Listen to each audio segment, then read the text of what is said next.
Hello, everyone. Welcome to the first coffee conversations of 2026. My name is Megan Ellsworth here at rooferscoffeeshop.com, and I am your host today. And I'm just over the moon about this panel that we have. We're going to be talking about recruitment, retaining people, building a strong workforce. In this new, changing, evolving labor market in 2026. So thank you all for being here.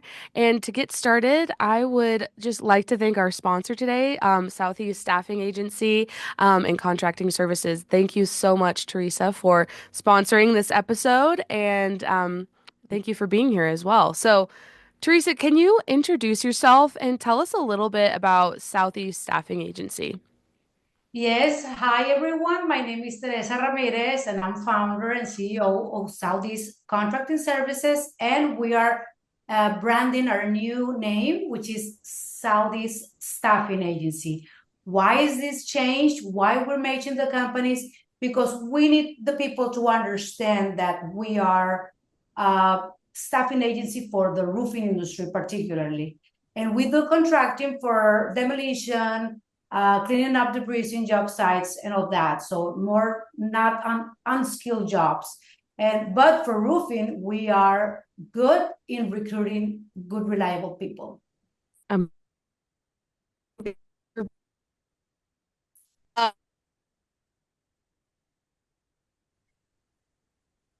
please.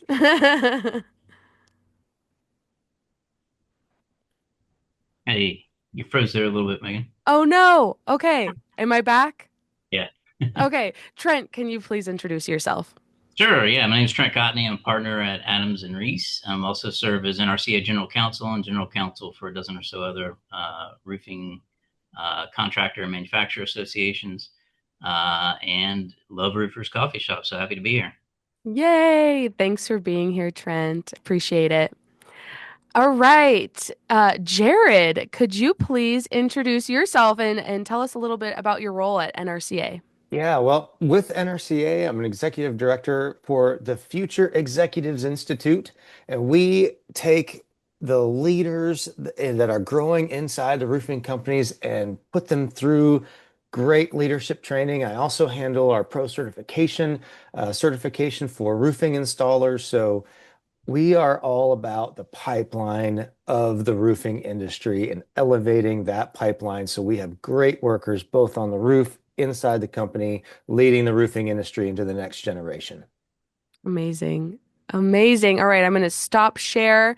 Thank you all so much for being here with me and being my guests. So let's dive right in. So, how and Teresa, I'll direct this to you first. How is HR's role evolving when it comes to recruitment and retention strategies in this new year? Right now, with the AI and such social platforms, we can see a lot of changes every day, especially with Facebook, Indeed, and all these new platforms that are, offering jobs to anyone. I don't know, have you heard about somebody that has a job proposal and then at the end of the day, nobody answers? Why? Mm-hmm. Because it's fake. So one of the things that I suggest you to do, especially since I'm focusing the job site workers, what I suggest is try to keep the old way, face-to-face interview. Why? Mm-hmm. Because you need to see the people that are going to be working with you. You need to be ready to see them in face-to-face and see the reaction when you're asking questions. You need to be Mm-hmm. aware that the people has to be able to pass the drug test because they're going to be on heights. So workers' compensation, you don't want to deal with the workers' compensation claim. So Right. the most important things is that you need to be focused in getting good, reliable people. And the best way, face to face. They will represent your company. So this is very serious. Yeah. Yeah. It's so serious. Trent, how are you seeing HR evolving when it comes to recruiting and retaining people? Yeah, I think it's interesting. I'm kind of blessed and fortunate, as are the other panelists. We get the opportunity to really, travel and talk to contractors from coast to coast, and it's interesting when I'm talking to to crew, regardless of whether it's 1099 or W-2, one of the biggest reasons that they stay with a contractor is safety. I think a lot of the more seasoned crews want, professional contractors that care about their workers, that want to make sure it's a safe working environment. And, in at least in a lot of the surveys I've seen, that's one of the highest reasons that employees and crews decide to work with a contractor. So I think part of what I'm seeing now is HR, using that as part of the culture, part of the engagement, part of a long-term retention strategy to invest, both in training and regardless of whether it's technical training or safety training, because that ultimately I think is going to keep the crews, happy and staying with you rather than looking for somewhere else. Absolutely. Jared, are you are you seeing a difference between W-2 and sub crews, inside and outside the office and recruiting and retaining? I'll tell you, I don't know if we're going to do a poll, if we could do a poll, but Yes. when we do a poll, when NRCA does a poll, and I ask, I'm out on the road and I'm talking to people, I say, hey, what companies use any type of subcontract labor out on your crews? And 100% of the time, hands go up.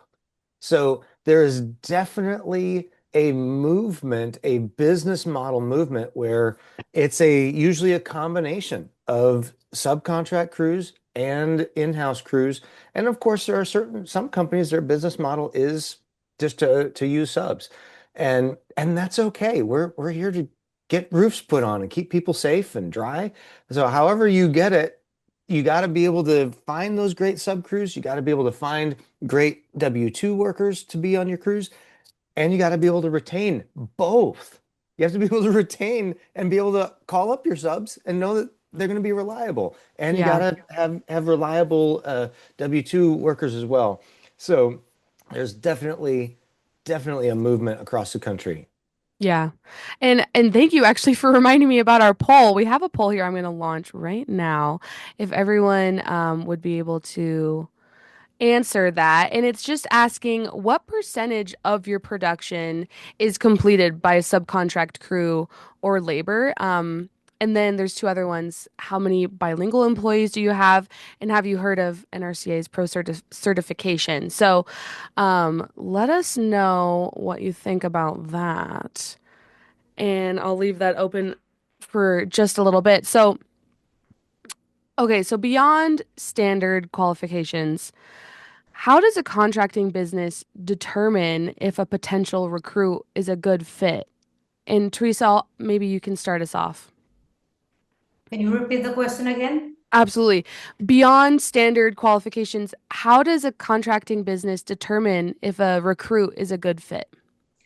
First of all, for example, if you're going to hire somebody who speaks Spanish or Hispanic community, I suggest you to get somebody that are in HR with a background on HR.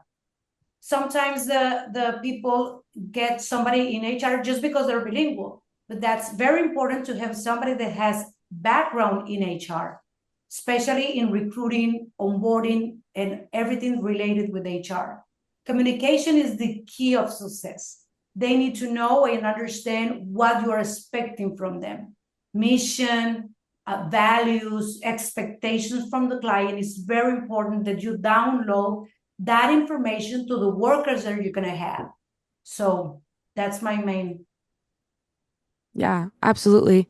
And then, Eh, Jared, what are you seeing as how are these contracting businesses determining if a recruit is a good fit for a crew or inside the office?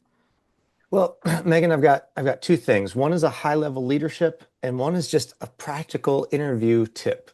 So, Hmm. started with the high level leadership. Companies have to make sure that they are very clear on what they value as a company. And then, as they are looking for sub crews or they're looking for W-2, are you hiring someone that matches your company's values? Example, Trent just mentioned safety. Okay. We value at our company safety. So therefore, you can, when you're looking for your subs or when you're looking for your W-2s, that how do you value safety? And does your subcrew value safety? So that's sort of just high level leadership. Maybe it's safety, but maybe it's we value speed. You know, so are you matching up your subs and your people with what you value? So then the sort of just a practical interview tip. I like the idea of just ask how 3 layers deep. So if you value safety and you're talking with your subcrew or worker trying to match value, how do you value safety? Well, we put up ladders, and if they kind of trip over that, well, then maybe they don't value safety. But if they say, well, we always tie off our ladders and we always are ensuring that we've got we're wearing harnesses on steep slope jobs. Okay, here's a second layer of how. How do you tie off your ladder? How do you put on your Mm. harness? Okay, then when they say that, you ask them one more layer of how. And if they can get to that third layer of how they do something, you know you have someone that can do what you value. So values first, align values, and then ask how 3 times, and you can kind of have a pretty good confidence that they line up with what you I with love that. That is great advice for interviewing and especially with subcrews. So you get a really good idea of, what their values are, how you can compare them to your company's values. I love that, Jared. yeah. Um, Trent, anything to add on how to determine if a potential subcrew or recruit is a good fit? Yeah, so I can speak both from the legal perspective and as a business owner myself. So, from a legal perspective, there's a couple of things that I recommend. And this is, this helps you determine whether or not they're a good fit, but is also risk mitigation, right? So, if you're hiring someone, job description is important, right? Yes. Job duties and details are important. And let me tell you why, right? Let's say you're hiring a crew member, you want to be able to identify the physical requirements for that job, right? They have to be able to lift, 50 pounds. They've got to be able to, operate a forklift, whatever it is, right? And the reason why you want that in the job description is that if for some reason that person gets injured at a later point and they want to return to work, you can use that job description to give to the doctor in order to obtain the correct type of return to work authorization. Got it. And this becomes important because a lot of times you'll end up with, a question mark as to whether or not they're capable of fully performing their job duties. With regard to subcontractors and 1099s, I really recommend, and I think I've said this, on previous webinars, if you're purposeful and consistent, you'll be successful in business. And part of that is making sure that you've got great standard operating procedures. Having a subcontractor onboarding checklist, I think, is really important, right? Part of that checklist needs to be not only obtaining, the signed master subcontract agreement, the certificate of insurance, and requisite insurance policies, but also doing, the OSHA establishment page search, going online and seeing if there's any judgments, or other things like that. Are there any Yeah. active cases? All those types of things I think are critically important. From the personal side of things, what I always did is I asked the standard questions, but what I wanted to do a lot of times is I would ask, explain a recent hardship that you experienced. And then I would Mm. ask them how they overcame that. And a lot of times what I'm trying to do is I'm trying to determine character, right? I'm determine willingness to work through things. And there's a list of questions that I ask that can help reveal some of that depending on which, job you're looking for. But I think the advice that everyone's given is spot on. I mean, it's you never know for sure, but I think if you have a script ahead of time, you're going to be a lot more successful in choosing the right people. Yeah. That communication is so important from the get-go. Especially, for example, if you have a lot of subgroups that speak Spanish, sometimes Mm-hmm. it's lost in translation. And it's Yeah. very important that you download that information with proper communication, because at the end of the day, if something happened, it's the job site that they have your t-shirt or your information in their PPE. So basically, it's very important to download that information and try to get everything signed so that people understand and be aware that if they fail with something, it's gonna, harm everyone. It's a team. So basically, it's very important to have everything written as Trent mentioned. Yeah. And I love Lorna Rojas. Hi, Lorna, put in a comment here.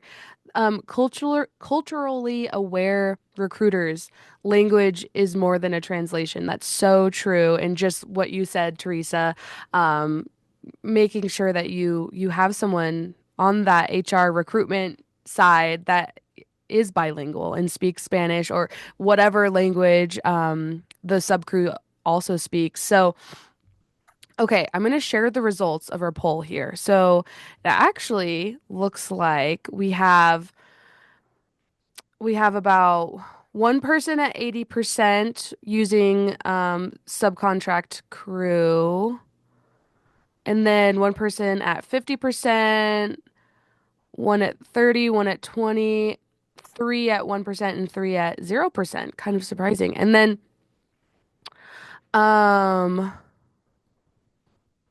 let me view the details. It looks like for bilingual, everyone said, oh wow, one person has five people that speak or has five bilingual employees. One person has 45 bilingual employees. Incredible. And yeah, that wow, so many people that answered have like so many bilingual employees. That's amazing. It's incredible. And then seven people that took the poll have heard of the NRCA Pro certification. So yay. Yay. So glad. Thank you everyone for taking our poll.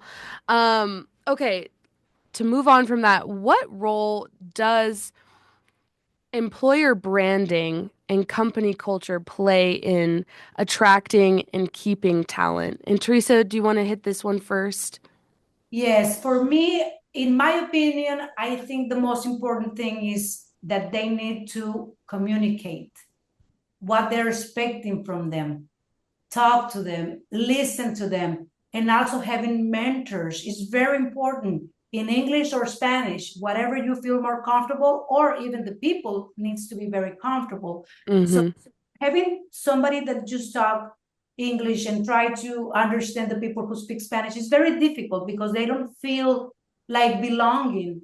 And as we know, there's a lot of Hispanic community on the roofs, especially on. Mm-hmm. So if we have a mentor and we give them tools to perform a better job, I think they're gonna feel belonging, they're gonna feel happy.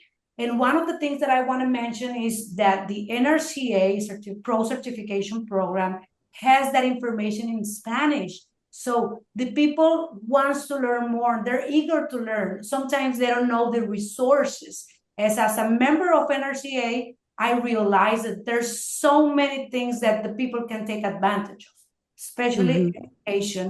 Also, one of the things that I would like to suggest, we're going to have the IRE just 2 weeks from now. Mm-hmm. So if you attend and if you send the people to the IRE, you will see that there's so many resources in training.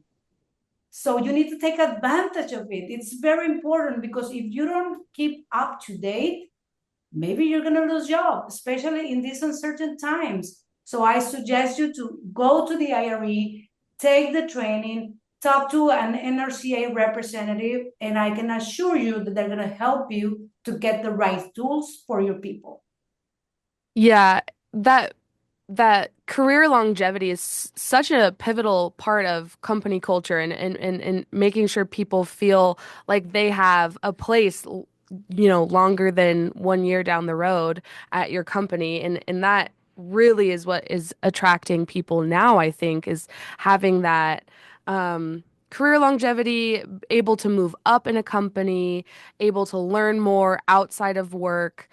So, Jared, what role does the employer branding and company culture play in attracting and keeping that talent? Like, Well, I think it's huge.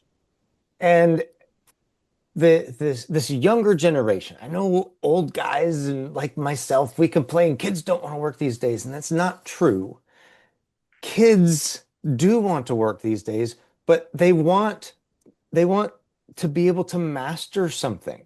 We have data that proves they want to be able to master something. yeah. So if you find a worker, throw them up on the roof and just say, get to work, and there's no progression and measurable progression to master your craft, you are likely going to lose them. So I hope I can do this real quick. I'm going to try to do this real quick. For employers, I know you know how to calculate the expense of your worker. Can you calculate the income value of each worker? Mm, And you can do that by simply taking your top line revenue, divide it by the number of your crew members, and it will spit out a number. And I can tell you, I've done it all around the country. It's going to be somewhere between $275,000 and $350,000. That is the income value average for every one of your workers. But not every worker is valuable to that degree because they don't have all the skills.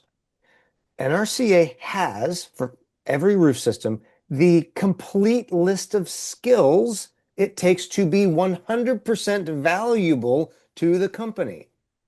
So you take a new worker, you put them through the value metric, and you say you can only do 25% of the skills. You're only 25% valuable. Let's get you 30% valuable, 40% valuable, 50% valuable.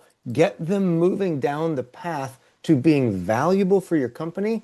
And that becomes the company culture that pervades through your company and out into your community that says, they're going to help me become valuable. hmm. And they want to stay. People want to master. They want to be valuable. When they are mastered, they are valuable, they stay. Yeah. I think That, the thing that sorry, I was thinking about something that Jared just mentioned, and it's very important to have. I know that sometimes, especially the small and medium-sized companies, but one of the things that I see in my career that having a business and development program for the workers are super good. Like I yeah. know that sometimes HR takes a lot of responsibilities to get the right people, to go to the drug test, to criminal background, to see that you are complying with the laws in the state or whatever. But also having training and development, somebody who can keep track on training and development, you will get more quality Hmm. in the job that you're performing. So that's one of the things that I suggest also. Yeah, I love that. I love it. And Jared, so spot on about this younger generation really wanting to master something. I feel like so many people have these like hands-on hobbies now, crafting, and this, and people are coming back to the trades. My husband's a plumber. He's 28, and so many people are coming back to this. Trent, anything to add on this topic? Yeah, I mean, I just to kind of echo what has already been said, I think workers choose employers the same way that customers do, by Hmm. reputation. So if you've got a visible long-term plan that is going to show, stability and opportunity, that's going to drive retention. So Yep. I think, any strong work culture, you're going to have, clear career pathways. You're going to have mentorship programs, ongoing training. You know, as Jared mentioned, there's a ton of great tools within NRCA that can kind of assist with a lot of those things. But I think that's really key. Culture is not just people throw around the term culture all the time. It's great if that's a slogan, from a management standpoint, but it's really Yep. important that it trickles down to the people that are actually on the roof. Yeah. Yep. Completely agree. So this next question kind of will be a little bit of a regurgitation, but how can small and medium-sized companies remain competitive in attracting and retaining talent compared to some of these really big contracting companies? Is there any advice you all would have on how the small businesses can compete? I think, in my opinion, try to get an HR partner. Try to get Yep. an HR partner, Saudis in this case, because we know how we can recruit good workers. We're specialized in recruiting people. If it's not us, any HR company that can help you. As you know, right now, especially the small and mid-sized companies, you get the bookkeeper or the accountant or the risk management for other companies. So you can be focused on the part of the production and quality of the job. Same thing happened with HR. Try to get somebody that knows the HR, especially the laws and the onboarding on your state. That's my suggestion. So you Yeah. can, up to date and be ready to make good bids. Yeah. Amazing. Jared and Trent, how do these small companies kind of compete with recruiting subcrews, labor, compared to these like big contracting companies? You go first, I think, Trent. sure. I think that there's definitely, the capability of small and mid-sized companies competing even with the big ones, right? With the consolidation, private equity, and the platforms that we've seen both in residential and commercial. If you're a smaller or mid-sized company, you win by being faster, more flexible, more personal, right? Right. And just as Teresa said, if you don't have if you don't have the capability to have a fully built out HR, you know, system within your company, you can use great companies like Teresa's to assist with that. I did something similar when I had my firm, until we got to a size big enough to where I could have, stuff in house. So the key is that whatever you do, you need to have intentional systems within your company, right? You can outsource a lot of the stuff, you can use, help there, but you've also got to implement it and make sure that everybody's on the same page with regard to what you're doing. Yeah. Adding just a different take or different lens on the situation. If a small or medium-sized company, if we're talking about competing for the best workers, um, there's an advantage to being a small, medium-sized company. Hmm. And one thing that I think that workers value is being known by the leadership of the company. And when you're this massive company and there's hundreds and hundreds of employees, the workers may not feel known by leadership. True. But for a small, medium-sized company, you lean into that advantage that you have, that you can actually know everyone on the roof, even your subs. And I don't want to cross any lines legally, and that's why I love having Trent on these things because he can always help make sure I stay in the lines. But you can know everyone that's on every one of your jobs. And Hmm. when workers are known and you know their kids' names or you know that mom's got cancer or whatever the situations are, you tend to create this culture that people want to stick around because they feel valued. Hmm. So true. I love working. I mean, the coffee shops, we're a relatively small business, and anyone can have FaceTime with Heidi, our CEO. And I love that. And everyone, it's like one big happy family. So I think you're all so right. It's such an advantage being a small or medium-sized company in that sense. And okay, really quick follow-up question. Where do subcrews fall into all of this? What are the pros and cons of have using subcrews? And maybe Trent, do you want to hit this first? Yeah, so my job is to always be the Debbie Downer. So I'll go through the positives and the potential negatives. So the positive is, anytime you have a 1099 relationship, you're not paying payroll tax and you're not having to deal with benefits and you're potentially downloading liability. Okay. The recently with the big push within immigration, I-9 audits and ICE raids, employers are only required to maintain I-9s for employees, not 1099. So having a subcrew is beneficial for that reason. What's the potential downside? Well, there's a lot of potential downsides, and again, it depends on who you get and how professional they are. So the downsides can be misclassification. If I have a subcrew that only works for me, doesn't work for anybody else, where's my gear, doesn't have a website, doesn't market or advertise, and I tell them everything to do, they're really my employee. I'm just not paying them correctly, which means I might have exposure from a Department of Labor standpoint for not paying overtime or doing record keeping. I may have payroll, IRS issues. I may have I-9 issues if they're determined to be my employee. And from an OSHA standpoint, if I'm in charge of their safety, I could be deemed a controlling contractor and responsible for their safety. I would say that the practical aspect is quality control, right? If you're using subcrews, and the majority of contractors out there use subcrews, regardless of whether you're commercial or residential, everywhere in the United States, right?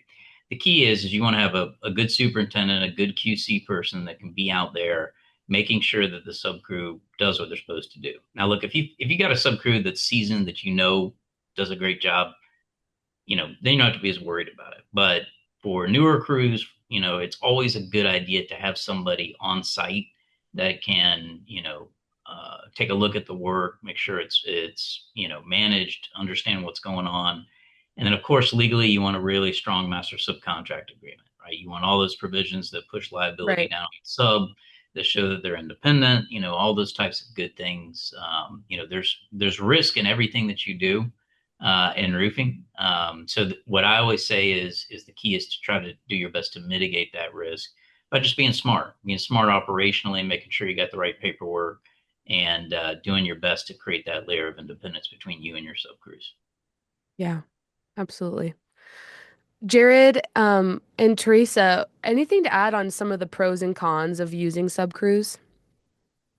Yes, in my opinion, it's good that sometimes subcrews are good, but also sometimes the information is not downloaded or communicated correctly. So what I can see is sometimes when you have subcrews, they don't have the right documents for OSHA, or they don't have all the documents that they require. And at the end of the day, the one who gets the fees and fines is the contractor. So that's one of the things that I suggest you most, like, try to keep everything ready, like everything has to be settled, be proactive, try to get any documents that will help you in the case of an audit or OSHA visit. Jared, anything to add? I will only add weight to these two that are down here on my screen. Just do it right. If you're going to use subs, just do it right. And you've got two people on this call that would love for you to call them and say, help me do this right. Absolutely. Well said. I completely agree with that, Jared.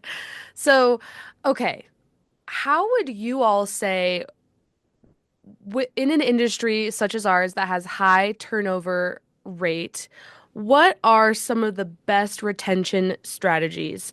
And I know we've talked about this a little bit, but let's dive in a little bit deeper. For this high turnover industry, such as roofing, what are the best retention strategies for contracting companies? Teresa? First of all, I think you need to make a plan with them. One of the questions that I always ask to the guys that show up in my office, the first question, or one of the questions that I make is, where do you see yourself in 3 years? And it got like, I can see their faces like going way and beyond, like, oh, nobody asked me that question. And I say, I'm asking this because I want you to be part of our family, Southeast family, and we want you to grow with us. So the people, they feel belong, and that as long as you make a plan for them and explain them what you are expecting from them and how they can see them in a couple of years, they will be happy and you can retain those workers.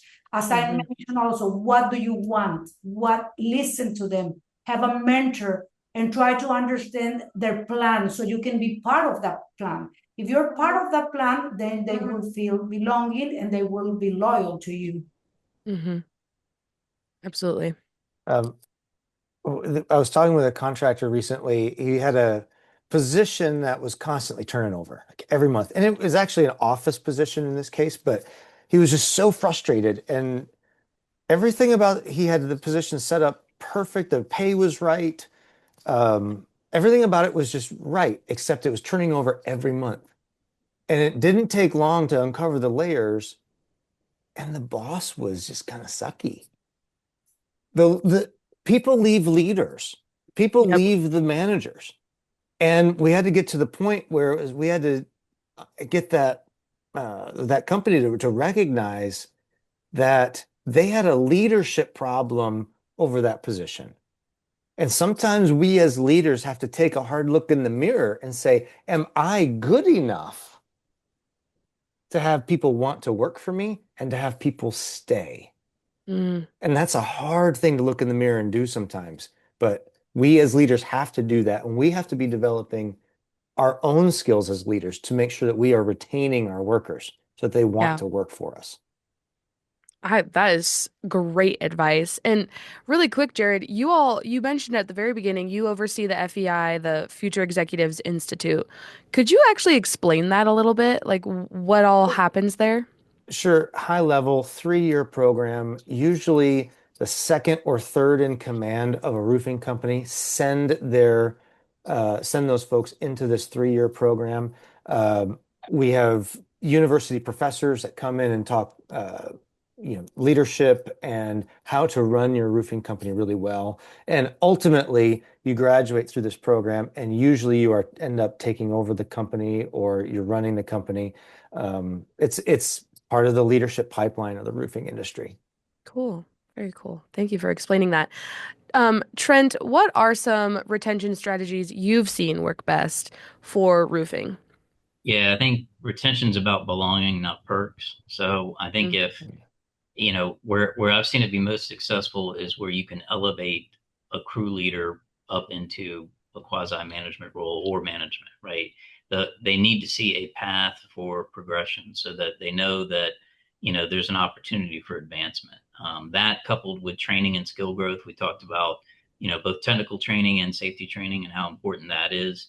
And really, you've got to be able to paint a future, right? It's not just about, making a paycheck. It's about, building a legacy with a company. And the companies that do it best, regardless of size, care about the people that work for them. And that's really the difference. I see it all the time. I see, high turnover is incredibly costly, right? I put a pencil to it one year, and you'd be surprised how costly it is to replace, even a crew. You're losing, time and finding people as well as, production capability. So Yep. I think it's important to, offer a future, offer skill growth, and make sure that there's advancement opportunities. Yeah. Yeah, absolutely. Okay, so we're going to pivot a little bit. What is the role of mental health, well-being, and work-life balance in some of this long-term retention? And how can companies kind of embed those three things, mental health, well-being, work-life balance, safety, into the policies of their company and culture-wise? Teresa? Yes, for example, Saudi's staffing agency, we send people anywhere in the nation. Okay, so for me, it's kind of difficult and challenging to face this mental health issue. So what we do is we talk to them and we always explain them. And also I suggest you to do the same, especially for the out of town crews or workers. I always mention you're going to be out for 1, 2, or 3 months. You can be home maybe in a month and for a couple of days or 3 days, and then you can come back to the job site. So we always explain them what we are expecting from them, what they're expecting. Also, we ask them what you're expecting from us and try to keep the word. If you're going to get paid every Friday in the morning, you have to be able to have them with a peace of mind. Because remember, they're going somewhere because they want to provide to the family. So that's one of the things, like, you need to take care of every single detail. And also a good morning, how's everything there? We always talk to our workers almost every day. And we talk to them, like, how's everything? Oh, we're good. And we did this. So we listen to them and how they're doing, how they feel. So if they feel heard, they will feel happy as well. So we can take care of the healthcare, the mental care. Yeah, so important. Jared, Trent, how do companies kind of add this into their HR policies? I'll go first, and I know I want to leave what NRCA is doing to Jared, but one of the things that I've seen a lot of contractors implement is EAPs, employee assistance programs, and employee assistance programs basically provide confidential counseling, referral services, support for mental health, stress, substance abuse, all those types of they're widely used as sort of a backbone for employer mental health support, and it's a great add-on that you can add to your benefit program. There are other outside resources that including like Roofers in Recovery, which is a great charity that looks to help people that have not only substance abuse problems but also mental health that goes along with that. And of course, NRCA is sort of the leader in making sure that the message is being heard on mental health. I'll let Jared talk more about that. I mean, thank you for the question, and I can maybe even get emotional about it. In the Future Executives Institute, we've had 4 graduates who have taken their life. And when we think about mental health and someone struggling that deeply and taking their life, we oftentimes think crew members. We oftentimes think it's our laborers. And yes, we have to know our laborers. We have to pay attention so we can see the signs. But it's not just them. It's the people on this call. It's the people listening to this right now. You have to pay attention to yourself. I think I would be out of line to suggest that I have solutions for you, me personally. But it is a serious problem that it is important for us to recognize. It is important that, like what Trent said, that there are these programs out there where people can get confidential help. And oftentimes employers will enroll in those and then never really get the information out to their people. That the leaders of those companies never even take advantage of it. Folks, the resources are there. We have to open up our eyes, make sure we know where the resources are, make sure that we are pointing the people to the resources and being very aware of our employees and ourselves. Go get the help. I completely agree. And in case anyone out there doesn't know, there's a hotline, 988, that people can call. You can make little stickers I know NRCA has little hard hat stickers for crews. It's so important. And if you or someone you know or an employee, a coworker is struggling, that hotline is there to help them in that moment and to provide further assistance down the road too, to get that person set up for success and not failure. Thank you all for sharing. And I completely agree with what all of you said. Check in with your crews, check in with everyone and your coworkers, people above you, below you, beside you in your company. Like Jared said, it's not just the people out on the roof. It's not just the people in the office. It's everyone. It's yourself, checking in to make sure that we're all doing okay and in these kind of weird, uncertain times. So I would love to ask, Teresa, do you have something to Yes. add? Is sometimes you think that you need to have a long conversation with one of your employees, and sometimes it's just like, how do you feel? Can I do something for you? Is there anything that I can do for you to help you? It's just simple words. And sometimes you just need to listen. But you know what? You're gonna have a happy worker. And you can, I don't know, but I always like to mentor the people that I have. I love that because for me, and one of our values is empathy. In Southeast Staffing Agency, we have one of our values is compassion, which is something very important. Like for me, having compassion to the human beings, anybody, not just the workers that I have, but also the people that I get along with or the people that I encounter in any place. Treat them like you wanted to be treated. So if you treat them well, you will receive the same. And sometimes the people are not ready for you, but you just say, are you okay? Can I do something for you? And it's just a couple of questions that makes them feel listened. So that's my suggestion. I mean, personally, have been working for me. Like this type of question works for me. But I do it naturally and with my heart. That's what I am, and I'm happy to be that way. Yeah. Yeah. Yeah, I'm the same way. I completely agree. And Mandy McIntyre with Level Up Consultants, who NRCA has worked with a little bit to put together their mental health program, I believe. She always says sometimes you just have to ask someone outright, like, are you okay? Are you doing well mentally? Are you thinking about hurting yourself? And a lot of times we are afraid of asking those questions because maybe the answer we think we're going to get, or it doesn't feel like our place, it feels too personal. But 9 times out of 10, asking those questions will actually help more than you could ever believe and stop someone from hurting themselves. And everyone go check out Level Up Consultants as well. They work closely with NRCA. It's so important.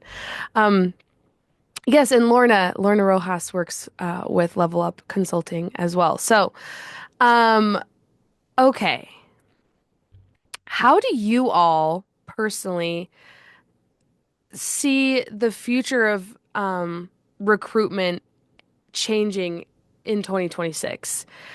How we've talked about all these different strategies and whatnot. How do you see it evolving in this new year, Teresa? There's so many changes so fast. The pace is incredible fast. You got information everywhere. With the phone, as you know, and I know everybody talks the same, but it's an honest comment. Like you take the phone and you see everything, like who is applying, who is uh, hiding. You see all this just in the palm of your hand. Yeah. So, and everything is changing so fast that my suggestion is just keep up to date. Keep up to date because everything is changing like never before. I think in the 90s, I'm Generation X, by the way. So we've been facing a lot of changes since we were born. But the changes that I have seen in the past year, it's unbelievable fast and unpredictable. Yeah. So my suggestion is just keep on track on everything. Try to be updated and look for new ways to recruit, look new ways and new resources for getting what you need. And I'm talking everything, not just recruiting, but everything. Yeah. And you mentioned IRE earlier, Teresa. And everyone should be going to IRE, and National Women Roofing Days coming up in about a week or so. World of Concrete. There's so many different sort resources available at all of those events. So yes, something I don't want to forget, try to download the IRE app.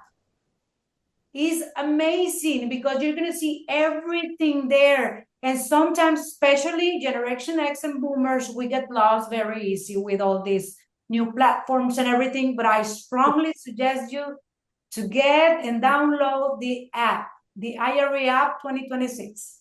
Yeah. Teresa, are you all going to have a booth at IRE? Yes, we're gonna have a booth. We're gonna be there, and I hope to see everyone there and say hi. If you see me, say, hey, I attend the podcast. Happy to say hi Perfect. in person. Perfect. Trent, how do you see recruitment changing in 2026, if at all? Yeah, I think recruitment will change along with the industry. I mean, the industry is going through a massive evolution as we speak, and I think AI and automation are going to change how labor is used, in the foreseeable future.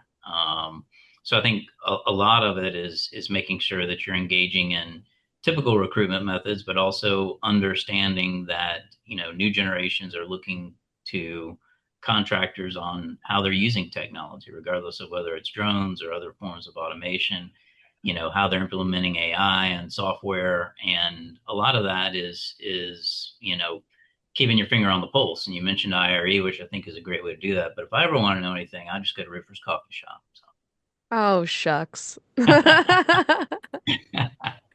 Or NRCA, Jared, Yeah, anything to there you add? Yeah. Uh, just yes, technology is changing so fast. Yes, you need to be uh, utilizing AI tools. Yes, yes, yes. And we cannot forget that this is still human hands doing the work. Yep. So there is a human element that when we are leading our humans, they have real beating hearts, they have real emotions, they have real families. So yes, yes, yes, use all the tools because if you don't, you're going to be falling behind. And don't forget that we are still dealing with humans. So Hmm. one thing that Trent mentioned early on about you got to have an airtight job description. Yes. And it might not be in the job description, but you do have to, like talking about the human element, you do have to sell the fact that there is good and positive quality of life within the roofing industry. Yes. So, yes, fast tools. Yes, tight job description. But I would love to see in 2026, we start to actually sell that we've got a great industry. Yeah. Oh, kids don't want to be up doing dirty work up on the roof. And we're losing kids to HVAC. No one wants to be up in my attic in the summer replacing an air handler. Oh, we're No. losing kids to plumbing. No one wants to be in my crawl space with snakes and a skunk, you know, fixing up a leaky pipe, right? Every trade has its own bag of rocks, but the roofing industry has some really great positive quality of life elements. And use the tools. I would love to see us lean into what makes us great. Hmm. Yeah. Yeah, absolutely. And if for anyone out there also, there's Skills USA, so many kids going through um different trade programs through Skills USA. There's cosmetology, there's plumbing, there's HVAC, but there's roofing now too. Could Jared, do you think you could talk a little bit about Skills USA and how contractors could get involved with that too? Sure. Skills USA is a competition. Right. It's a competition where students, both high school and post high school, come and they compete against each other with an assignment. Roofing is there. So we have students from all over the country doing regional competitions. Then they get to Skills USA National and they compete. And I'm telling you, the winner, they get it's the ceremony is in one of the, I forget if it's Mercedes, wherever the Hawks play. I forget the name of the arena. Oh, But I mean, it's huge. Thousands and thousands of people in there cheering on these winners of the competition. It's glorious. But these students, they're coming out of trade schools, they're coming out of high school programs that have solid trade training, and then they put these kids in these competitions. And what they need is roofing contractors to help support, sponsor, train, prepare these students to do really well in the competition. So, folks, just think about the value, I've said that earlier, the value of an installer up on the roof is somewhere between 275 and $350,000.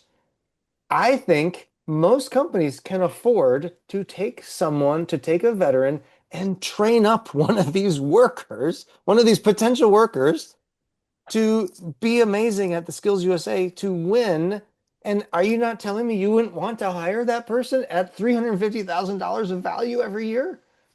So contractors get involved to help these students learn the trade, to go to the competition, be honored, and then you hire them. And it's such a neat program. So Yeah. you get involved in that and you start to see, no, there are kids that want to work. And there are really top valuable kids that want to do the work. And your whole perception of the next generation changes. Hmm. Yeah. It's so true. And what a great recruiting situation for if you're training and mentoring these kids through this competition and then they win or they graduate and they move on. Hey, do you want a job? It's so perfect.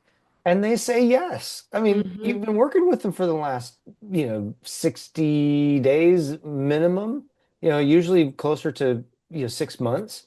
Of course, they want to work with you and they want to work at your company because you Hmm. sewed into them. Yeah. Yeah, One of the absolutely. things that I realized is I went to a congressional day in Minnesota, and somebody were talking about the majority of the kids, especially Generation Z or millennials, they always go to desk careers like liberal arts, which is good, don't get me wrong. But there's so many opportunities in the construction industry in general. And you can make a very good, decent amount of money. I think Hmm. the problem that we have right now is that everybody wants to be, upper level positions, but there's so much competition between all these new generations. But skilled trades is a very loyal and good places to work. And also you get a very good money. And sometimes I think we're not downloading the information properly to the next generation. So we need to be focused on trying to get more young people to be on skilled trades. Hmm. Absolutely. That is, I think, where we're going to be going in 2026 in recruiting talent is within high schools, within middle schools, start them young, within, college job fairs, within trade schools. So getting into your local community and the high school system, the trade school system within and around your company, that's going to be recruiting in 2026. Yeah. Megan, let me give you just a real life example of where this worked really well. We had a contractor down in Florida who went to his trade school because he had a job that he did not have enough laborers for. And it Mm. was a government job, so that you had to be able to pass background checks. He didn't have enough workers that could pass background checks for this. He went to his local trade school and said, I need workers. He got more than he needed, or he got more people signing up than he needed. So he needed 10, he got his 10. After the job was done, it was a big metal panel job. So he needed guys, moving panels and holding panels, trained them as they went. Three of them he ended up hiring full time. And again, when we Wow. go to the value of the installer, those they may not have been $350,000 installers yet. They were probably 150 to 200,000 by the end by the end of the situation. Yeah. So by just calling the trade school because he had a need, he ended up with all this talented value that was bringing money into his company. It was Hmm. so worth it. So getting involved in working with your trade school pays dividends. That's awesome. That's so great. Well, wow, this hour went by so fast. Thank you all so much for chatting with me today and sharing your wisdom on the going into 2026, recruiting and retaining your workforce. I so appreciate your time and everyone out there watching and listening. Thank you for being here, and I appreciate your time as well. I really want to thank Teresa and Southeast Staffing Agency for sponsoring this episode of Coffee Conversation and everything you guys do within the industry to create such great value for your customers, for the industry. So thank you. Thank you for being here and everything you do. Thank you. Absolutely. We'll be seeing you all next time at our live coffee conversation at IRE and World of Concrete. So stay tuned for more information on that, and I'll see you all next time. Thanks all.